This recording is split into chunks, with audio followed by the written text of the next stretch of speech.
Okay, here we go. We got a reaction to Jimmy High Roller, everybody. Got a cool little dark angle. I don't know. Something like that.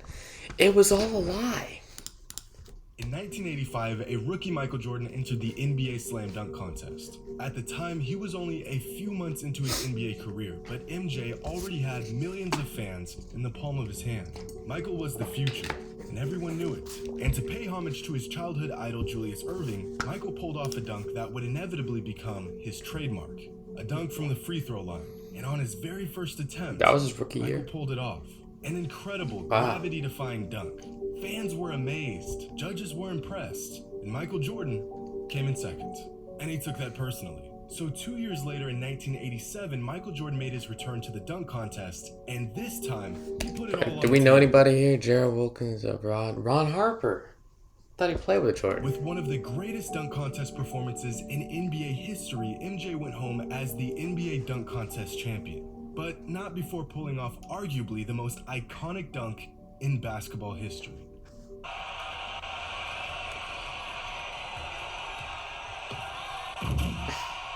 Another free throw line dunk. But this wasn't like any that came before it. To this day, when most players do free throw line dunks, they really have to reach and strain themselves to get the ball to the hoop. But what MJ did in 87 was graceful. It's just his speed. You know, he went up so fast. It was effortless. It looked like the man was literally floating. When fans saw this dunk, they no longer thought MJ was some sort of basketball sorcerer who figured out how to levitate in midair. They were certain of it. MJ's hang time was, and still is, like nothing else we've ever seen. The man's ability to just hang in the air was almost too good to be true. And that's because it wasn't true.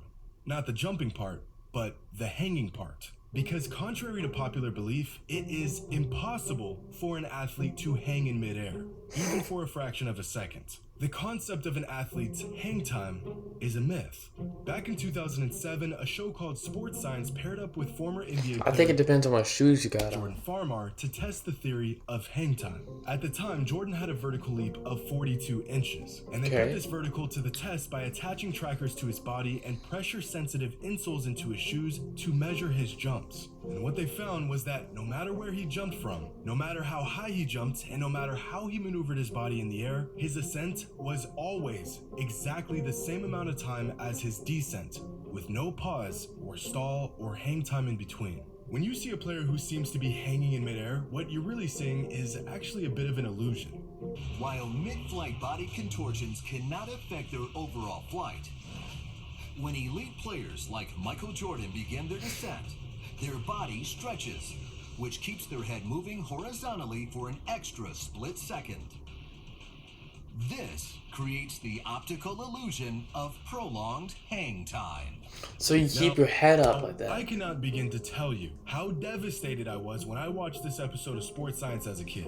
This is unbelievable. Next thing you know, someone's going to tell me Michael Jordan didn't actually stretch out his arm 25 feet to score a last-second bucket to defeat the Monstars. But you can't ignore the facts. So, as great as this dunk was, it wasn't great enough to defy the laws of... Oh yeah, if you look at his feet, his shoes, so, you can tell how it's going down right here. It's going down kind of a little bit, but his head, he keeps his head in the same exact spot. Defy the laws of physics, and the concept of hang time was all just a myth. Just like many other narratives and concepts within the NBA that we've been led to believe for years.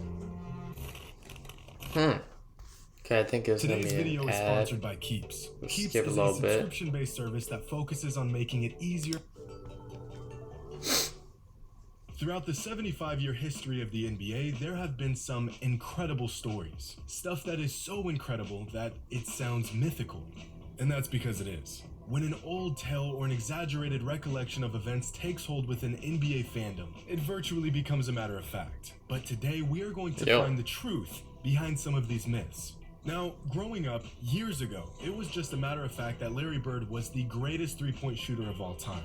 We all knew it, and we'd all heard the stories from those who watched the man play.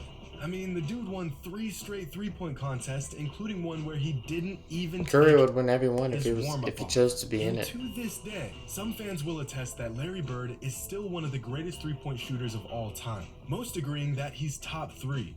Steph, Ray Allen, and Larry Bird. But I put Larry Bird maybe top 5, top 6. My opinion, I think 3 is going to Reggie Miller. This, my Or friends, Clay. is a myth.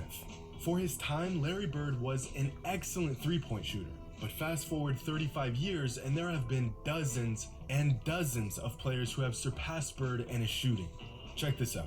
Here's a chart of the best three-point shooters of all time. The further right a player is, the more And always efficient CJ they were. McCollum's there. And the higher up, the more threes that player made each game. All the way at the top is, of course, Stephen Curry on his own planet. And then you have Klay Thompson, Buddy Hield, Damian Lillard, James Harden. This list includes hundreds of Eric Gordon? players Bro, since the get out of three-point here. line was added to the NBA. And all the way down here is Larry Bird. Now, of course, Bird played in an era where players shot far less threes. And for Exactly. his Paul time- George does not belong there. Eric Gordon does not belong there. He Yeah. was one of the best Great, long-range it's gonna be an shooters. ad. But times have changed drastically. To be clear, we have never been accused Times of have being flashy, changed sexy, drastically. or lit. May I? Sure, if Bird played in today's league, he would practice shooting more threes, he'd play in a system that valued the three-pointer more, and he would have simply shot more threes. But Larry Bird doesn't play in today's league. And just based off the facts, there But he are could've. countless players that are simply better three-point shooters than Bird was. I don't know Now, about that. this next myth is one that has ran rampant over the last few years. And quite frankly, I'm sick of it. Every offseason, NBA fans all over social media lose their minds over Instagram and Twitter videos of NBA players who've improved their game, specifically their shooting. Every summer, clips of NBA players not missing a shot or going berserk in a training session go viral, and immediately fans believe these players have revolutionized their entire game. If I have to watch one more video of Ben Simmons sinking 8 straight three-pointers in an empty gym and then reading comments about how he's got a three-point shot, Are you serious? He did 8 3-pointers? Bro, that's easy. I literally done 24 in a row. I'm working on at least 100. Probably be there in a couple months. But I mean, 24, that's not bad for like, just starting to try to shoot like in a row and everything. I think I'm trying to get my old ball and everything. gonna lose my mind. Don't get me wrong. Fine, Back when these 23 and offseason 24. videos first began to surface a few years ago, some of these guys had me fooled. Andre Drummond's got his free throws down. Some player added 15 pounds of muscle in the offseason and their game has completely transformed. Ben Simmons can now shoot the three ball.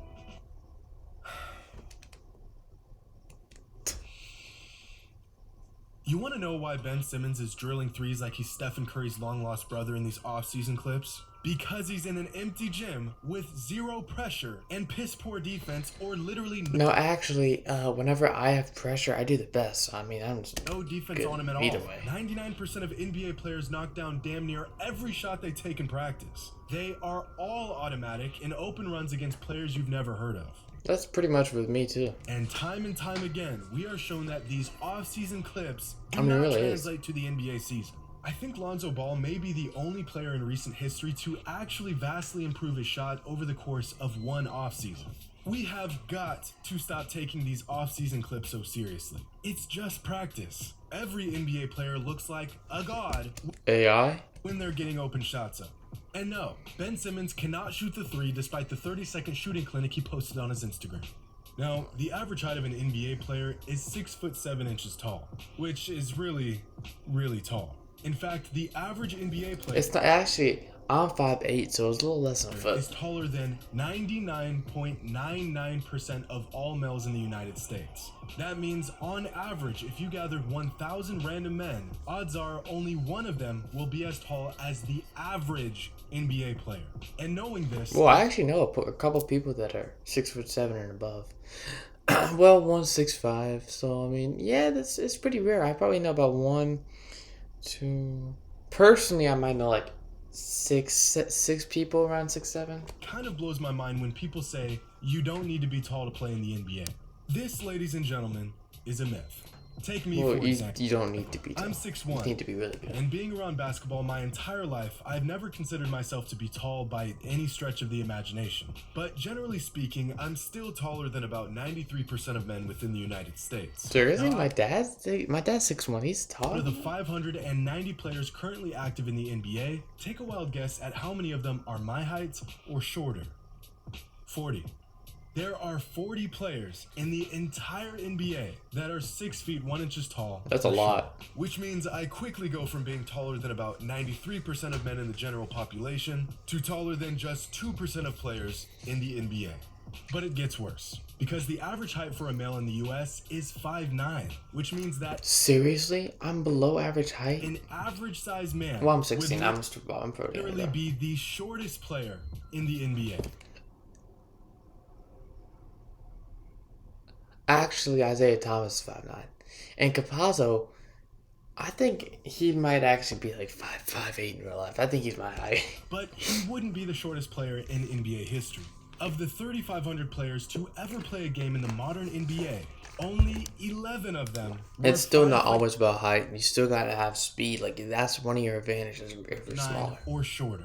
That's 0.3%. Less than half of 1% of all NBA players since 1977 have been average in stature.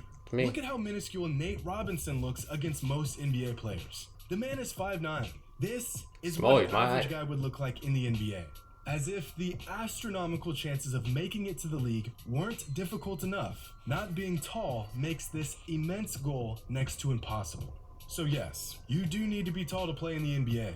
Well, either that or be an absolute anomaly of an athlete. You know, an athlete like Spud Webb or Nate Robinson or Michael Jordan. Except Michael Jordan wasn't only a freak athlete. He was also 6'6", a combination of attributes and physical gifts that eventually made him the greatest basketball player of all time. And decades after Jordan's retirement from the game, his legend continues to grow. The man went 6-0 in the finals throughout his career, but many say that if he didn't retire the first time in 1993, Michael and the Bulls would have won 8 straight championships. But this is a massive myth. You see, that's impossible, because Jordan did lose in the playoffs to the Orlando Magic. Not in the That was a finals, foul. not in the conference finals, but in the second round of the playoffs. So there's really no need to theorize if the Bulls would have won 8 straight titles. If he had since gone to we the finals, literally he saw would've won, Michael and though. the Bulls lose right in the middle of their decade-long run.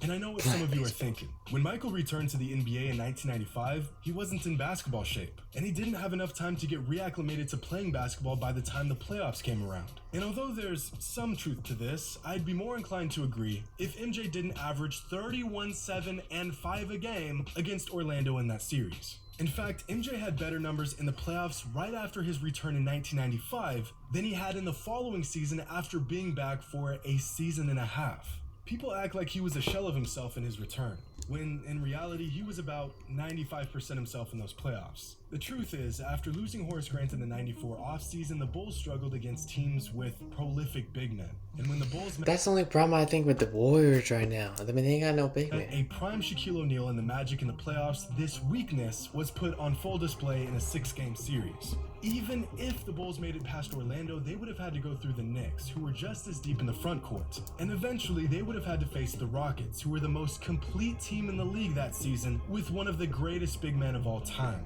Even if the Bulls had Michael in 94 and the entirety of the 95 season, they just didn't have the roster to outmatch some of the other teams at the time.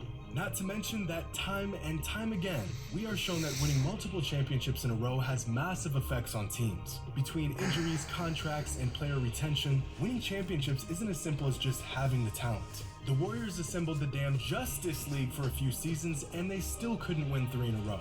Kobe and Shaq were the best duo in league history, but after three-peating, they just couldn't replicate the magic they once had. I'd even go as far as saying Michael Jordan retiring in 93 was the best thing he could have done for his legacy. By the time he came back, he was rejuvenated, he was motivated, and the Bulls have made the necessary offseason moves to make them the overwhelming favorite again. So the next time you hear a crazy story or some stat that sounds too good to be true, it's probably because it isn't true. When a player reaches greatness, he becomes the man, the myth, and the legend. You just gotta know which is which. Hope you all enjoyed. And as always, until next time. Alright, that's it. Yeah, until next time.